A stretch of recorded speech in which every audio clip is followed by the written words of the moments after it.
Hello friends, मैं संध्या आप सभी की स्वागत करती हूँ स्टडी करिकुलम में। आज के सेशन में हम लोग नागरिक शास्त्र शिक्षण सिविक्स जो है यूनिट 4 कंप्लीट करेंगे। इससे पहले हम लोग 1, 2 और 3 यूनिट जो है कंप्लीट कर चुके हैं। आज के सेशन में हम लोग 4th यूनिट कंप्लीट करेंगे। इसके बाद से बचा यूनिट 1 रहेगा, जो 5 यूनिट है उसको कंप्लीट करेंगे। अभी तक आपने चैनल को सब्सक्राइब नहीं किए हैं तो सब्सक्राइब जरूर कर लीजिएगा, साथ ही साथ अपने दोस्तों के बीच भी शेयर कर दीजिएगा।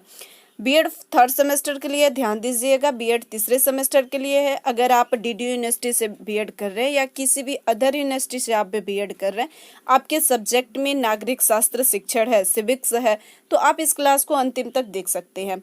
चलिए आज के सेशन को स्टार्ट करते हैं। और हाँ, इस क्लास के पीडीएफ आप लोग को फ्री में जो है दिया जा रहा है। स्टडी करिकुलम चैनल जो है टेलीग्राम पर फ्री में ही आप लोग को मैराथन क्लासेस, सभी मैराथन क्लासेस आप लोग को फ्री में ही दिया जा रहा है और पीडीएफ भी आप लोग को फ्री में दिया जा रहा है। इस पॉइंट को आप लोग ध्यान दीजिएगा। और पीडीएफ जो है आप लोग डायरेक्ट जाकर स्टडी करिकुलम जो है सर्च करिएगा टेलीग्राम पर, तो आप लोग को मिल जाएगा। अगर नहीं मिलता है वहाँ पर सर्च करने पर तो डिस्क्रिप्शन में लिंक दे दिया जाएगा, यहाँ से आप लोग जाकर डाउनलोड कर सकते हैं। चलिए आज के सेशन को स्टार्ट करते हैं।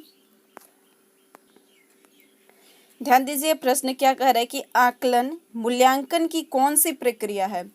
आकलन जो है वह मूल्यांकन की कौन सी प्रक्रिया है, संक्षिप्त है, विस्तृत है, बृहत है, इनमें से कोई नहीं है। तो ध्यान दीजिएगा, संक्षिप्त होगा।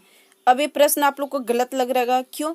क्योंकि मूल्यांकन जो होता है वो विस्तृत होता है। ध्यान दीजिएगा, अगर यहाँ पर आकलन इसको ढक दिया जाए, आकलन अगर यहाँ पर ढक दिया जाए और आपसे पूछता प्रश्न कि मूल्यांकन की प्रक्रिया कैसी होती है, तब आप इसका आंसर क्या दीजिएगा? मूल्यांकन की प्रक्रिया कैसी होती है? तो विस्तृत होती है। ध्यान दीजिएगा मेरे पॉइंट को आप लोग, कि मूल्यांकन की जो प्रक्रिया अगर प्रश्न में आ जाए तो कैसे होती है? तो विस्तृत होती है। और वहीं पर आपसे पूछ रहा है कि आकलन जो है मूल्यांकन की प्रक्रिया कौन सी होती है। आकलन में जो है मूल्यांकन की प्रक्रिया जो है कौन सी होती है? तो संक्षिप्त होती है। इस पॉइंट को आप लोग ध्यान दीजिएगा। नेक्स्ट प्रश्न हम लोग देखते हैं। आकलन के प्रकार होते हैं संरचनात्मक आकलन, योगात्मक आकलन, उभयनिष्ठ आकलन, उपयुक्त सभी। तो संरचनात्मक आकलन भी होता है, उभयनिष्ठ आकलन भी होता है और योगात्मक आकलन भी होता है। तो इसका राइट आंसर क्या हो जाएगा? उपयुक्त सभी हो जाएगा। नेक्स्ट है, आकलन की विशेषता होती है। ध्यान दीजिए क्या कह रहा है कि आकलन की विशेषता होती है, वैधता होती है, मानकीकरण होता है, विश्वसनीयता होता है, उपयुक्त सभी। तो इसका भी राइट आंसर क्या हो जाएगा? उपयुक्त सभी होता है। नेक्स्ट है, आकलन का पैमाना है। आकलन का पैमाना है क्रमिक मापन, अंतराल मापन, नामिक मापन, उपयुक्त सभी। तो कैसा इसका है? तो आकलन का पैमाना जो होता है उपयुक्त सभी होता है। आकलन का घनिष्ठ संबंध किससे होता है? अधिगम से, शिक्षण से, जांच से, शिक्षण उद्देश्यों से। ध्यान दीजिएगा, आकलन के घनिष्ठ संबंध पूछ रहा है तो किससे होता है? तो शैक्षिक उद्देश्यों से होता है। नेक्स्ट प्रश्न की ओर बढ़ते हैं। इतिहास शिक्षण में आकलन का प्रमुख प्रयोजन होता है। इतिहास शिक्षण में आकलन का प्रमुख प्रयोजन होता है कक्षा शिक्षा में सुधार एवं कार्य जो है निष्पादन को प्रमाणित करना। ऑप्शन ख करें कि कक्षा परीक्षण में सुधार करना, छात्रों के कार्य निष्पादन को प्रमाणित करना, शिक्षण जो है पद्धतियों पाठ्यक्रम में सुधार करना। तो क्या इसका राइट आंसर हो जाएगा कि कक्षा शिक्षण में सुधार एवं कार्य निष्पादन को प्रमाणित करना। नेक्स्ट है, अधिगम में आकलन किसके लिए जो है आवश्यक होता है? ध्यान दीजिएगा क्या कर रहा है कि अधिगम में आकलन कर रहा है कि किसके लिए जो है आवश्यक होता है? जांच परीक्षण के लिए, प्रेरणा के लिए, ग्रेड एवं अंक के लिए, इनमें से कोई नहीं। तो ध्यान दीजिएगा, ग्रेड देने के लिए नहीं होता है कोई भी परीक्षण, जांच करने के लिए भी नहीं, प्रेरणा देने के लिए। अधिगम में जो आकलन किया जाता है वो प्रेरणा, बच्चों को प्रेरणा देने के लिए किया जाता है। नेक्स्ट है, छात्रों की आवश्यकताओं को पूरा करने के लिए समायोजित करता है। वह डैश डैश कर रहा है। सीखने के रूप में आकलन, सीखने के समय आकलन, सीखने का आकलन, सीखने के लिए आकलन। ध्यान दीजिएगा, सीखने के रूप में आकलन, सीखने के रूप में आकलन, और यहाँ पर सीखने के समय आकलन आ जाए, अगर सीखने का आकलन आ जाए तो ये गलत होगा। सीखने के लिए आकलन होता है। ध्यान दीजिएगा, कभी भी क्या होता है? तो सीखने के लिए आकलन होता है। इस पॉइंट को आप लोग ध्यान दीजिएगा, सीखने के लिए आकलन होता है। नेक्स्ट पॉइंट की ओर बढ़ते हैं हम लोग। सीखने के लिए आकलन जो है निम्न का ध्यान है सिवाय किसको छोड़कर सभी पर ध्यान दिया जाता है? छात्रों की त्रुटियों पर दिया जाता है, छात्रों की अधिगम शैलियों पर, छात्रों की क्षमताओं पर भी दिया जाता है, छात्रों की आवश्यकताओं पर ध्यान दीजिए जो है नहीं दिया जाता है। इसके अलावा सभी पर होता है, ध्यान दीजिएगा, इसके अलावा सभी पर ध्यान दिया जाता है, त्रुटियों पर नहीं दिया जाता है, उनकी शैलियों पर दिया जाता है, उनकी क्षमताओं पर दिया जाता है, उनकी त्रुटियों पर दिया जाता है, लेकिन उनकी आवश्यकताएं जो होती है, बच्चे की आवश्यकताएं जो होती है उस पर ध्यान नहीं दिया जाता है। नेक्स्ट है अधिगम की जो है आकलन के लिए प्रमुख सिद्धांत होते हैं छात्र सहभागिता, शिक्षण समायोजन, प्रभावी पृष्ठपोषण, उपयुक्त सभी। तो अधिगम के आकलन के लिए प्रमुख सिद्धांत कौन से होते हैं? तो उपयुक्त सभी होते हैं। छात्र सहभागिता भी होता है, शिक्षण समायोजन भी होता है, प्रभावी पृष्ठपोषण भी होता है। मूल्यांकन का क्षेत्र होता है सीमित होता है, व्यापक होता है, संकुचित होता है, इनमें से कोई नहीं होता है। तो मूल्यांकन का क्षेत्र जो होता है वो कैसा, देखिए अभी फर्स्ट में हम बताए थे मूल्यांकन का क्षेत्र कैसा होता है, तो व्यापक होता है। नेक्स्ट देखते हैं मात्रात्मक मापन का आधार होता है। तो मात्रात्मक मापन का आधार क्या होता है? तो इसका आधार जो होता है इकाई अंक होता है। मात्रात्मक मापन का आधार जो होता है इकाई अंक होता है। नेक्स्ट है मूल्यांकन का शाब्दिक अर्थ क्या होता है? मूल्य का आंकना। मूल्यांकन का शाब्दिक अर्थ जो होता है मूल्य का आंकना होता है। नेक्स्ट है यह परिभाषा किसने दिया है कि मूल्यांकन वह प्रक्रिया है जिसके द्वारा यह ज्ञात किया जाता है कि लक्ष्य किस सीमा तक प्राप्त किया जाए है। कक्षा में दिए गए अधिगम अनुभव कहाँ तक प्रभावशाली सिद्ध हुई है। और किसका कथन है? तो एनसीईआरटी का, ध्यान दीजिएगा, एनसीईआरटी ने परिभाषा दी है। नेक्स्ट है मूल्यांकन प्रक्रिया के पद कितने होते हैं? तो मूल्यांकन प्रक्रिया के पद जो होते हैं वो 7 होते हैं। और मूल्यांकन की प्रविधियां हैं, प्रश्नावली है, पंचावली सूची है, साक्षात्कार है, ये सभी है, ध्यान दीजिएगा, ये सभी इसकी प्रविधियां है। नेक्स्ट है मूल्यांकन कितने सोपान होते हैं? तो मूल्यांकन के सोपान जो होते हैं वो 3 होते हैं, ध्यान दीजिएगा। पद जो होते हैं मूल्यांकन के, अगर प्रश्न आप में पद पूछ दे कि मूल्यांकन के पद कितने होते हैं तो 7 होते हैं। और मूल्यांकन की सोपान कितने होते हैं? तो सोपान जो होता है वो 3 होता है। नेक्स्ट है मूल्यांकन संबंधी ब्लूम का चिंतन है बाल केंद्रित, शिक्षक केंद्रित, विषय केंद्रित, उद्देश्य केंद्रित। तो बाल केंद्रित नहीं, ध्यान दीजिएगा, मूल्यांकन के लिए ब्लूम का जो चिंतन है वो उद्देश्य केंद्रित है। कौन सा केंद्रित है? तो उद्देश्य केंद्रित है। नेक्स्ट है किसकी परिभाषा है कि मूल्यांकन किसी वस्तु अथवा किसी क्रिया के महत्व को सामाजिक, सांस्कृतिक और वैज्ञानिक मानदंडों के आधार पर चिन्ह जो है विशेषों में प्रकट करने की प्रक्रिया है। तो ब्रेड फील्ड का कथन है, ध्यान दीजिएगा, ब्रेड फील्ड का कथन है। नेक्स्ट निबंधनात्मक परीक्षण को कहा जाता है, क्या कहा जाता है? परंपरागत परीक्षण, वस्तुनिष्ठ परीक्षण, प्राचीन जो है परीक्षा प्रणाली। तो निबंधनात्मक जो है वो प्राचीन ये सभी होता है, प्राचीन भी होता है, परंपरागत भी है, व्यक्तिनिष्ठ भी है, उपयोग सभी हो जाएगा। अगर यहीं पर आप लोग से पूछ देता कि वस्तुनिष्ठ जो है वो कैसी है, तो वस्तुनिष्ठ जो है परीक्षण वो कैसी है, तो वस्तुनिष्ठ परीक्षण जो कहलाती है वो नवीन परीक्षण कहलाती है, ध्यान दीजिएगा, वस्तुनिष्ठ नवीन परीक्षण कहलाती है। और निबंधनात्मक जो है वो प्राचीनतम प्रशिक्षण कहलाती है। निबंधनात्मक परीक्षण के गुण है, कौन सा है? अंतर्दृष्टि और दूरदृष्टि का मापन करना, विस्तृत जो है अध्ययन एवं चिंतन को प्रोत्साहित देना, ज्ञान, रुचि और अभिवृत्ति का मापन करना, उपयुक्त सभी। तो इसका राइट आंसर हो जाएगा उपयुक्त सभी। निबंधनात्मक परीक्षण के 2 शब्द बताना है कि इसमें से दोष कौन कौन सा है। ये परीक्षण जो है छात्रों को रटने के लिए बाध्य करती है, बात सही है। ये परीक्षण जो है चांस फैक्टर पर आधारित है। यह परीक्षण जो है कम वैध और विश्वसनीय होती है। देखिए ध्यान दीजिएगा, कम वैध और कम विश्वसनीय होती है। ऐसे प्रश्न इसका है कि कम वैध और कम विश्वसनीय होती है, उपयुक्त सभी। इसका राइट आंसर उपयुक्त सभी हो जाएगा। परीक्षण की वैधता को प्रभावित करने वाला कारक कौन सा है? प्रश्नों के प्रकार, परीक्षण की लंबाई एवं प्रश्नों की भाषा, मापन के उद्देश्य, उपयुक्त सभी। तो इसका राइट आंसर हो जाएगा उपयुक्त सभी। नेक्स्ट है कि इनमें से कौन जो है वस्तुनिष्ठ परीक्षण के गुण नहीं है? वैधता है, वस्तुनिष्ठता है, विश्वसनीयता है, आत्मनिष्ठता है, तो कौन सा जो है इनमें से नहीं है?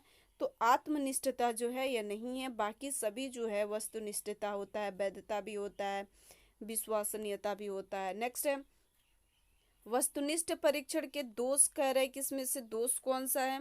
ज्ञान पक्ष का मापन, प्रश्नों का निर्माण जो है कठिन, अंदाज से उत्तर देना उपयुक्त। सभी तो अंदाजा से उत्तर दिया जाता है इसमें, जैसे आप लोग भी ऑब्जेक्टिव प्रश्न जब सॉल्व करिएगा एग्जाम में तो फिर नहीं आता है तो क्या करते हैं, अंदाजा से उसका टिक लगाकर चले आते हैं। तो वैसा ही है कि वस्तुनिष्ठ परीक्षण का दोष है, ज्ञान पक्ष का मापन जो है इसमें नहीं हो पाता है, और प्रश्नों का निर्माण जो है इसमें कठिन होता है। ध्यान दीजिएगा, पिछले बार आप लोग जो सब्जेक्ट का एग्जाम हुआ था उसमें प्रश्न आया था कि प्रश्नों का निर्माण जो है कठिन किस जो है परीक्षण में होता है?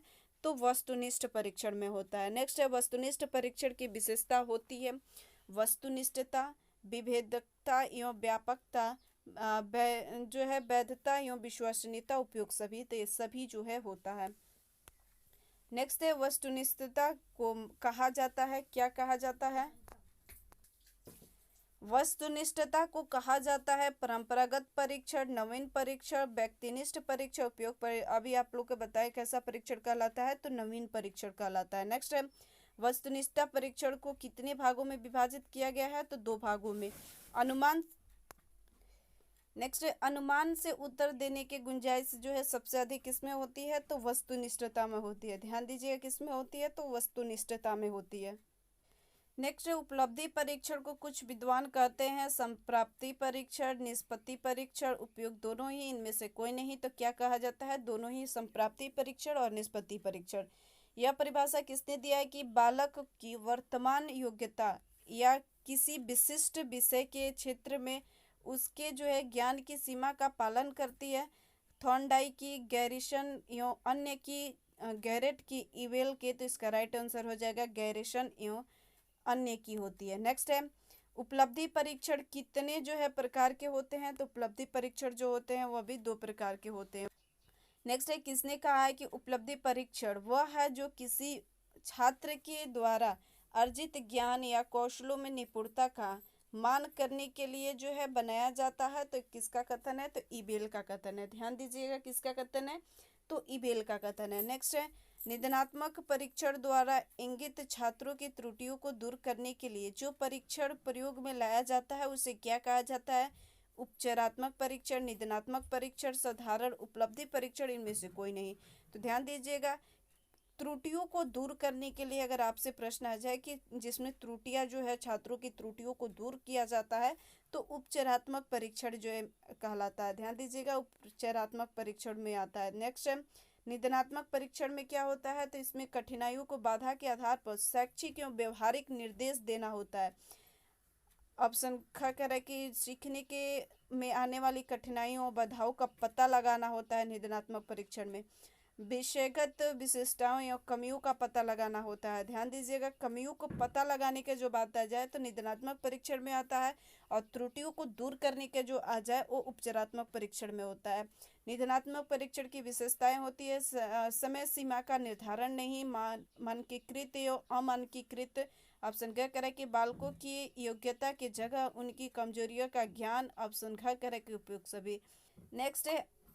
नेक्स्ट है मनोवैज्ञानिक परीक्षण नहीं है। ध्यान दीजिएगा इसमें से मनोवैज्ञानिक परीक्षण कौन सा नहीं है? व्यक्तिगत परीक्षण, उपलब्धि परीक्षण, बुद्धि परीक्षण और जो है अभिवृत्ति परीक्षण। तो मनोवैज्ञानिक परीक्षण जो है उपलब्धि परीक्षण नहीं होता है, व्यक्तिगत परीक्षण भी होता है, बुद्धि परीक्षण भी होता है, अभिवृत्ति परीक्षण भी होता है। मनोवैज्ञानिक परीक्षण का उदाहरण कौन सा है?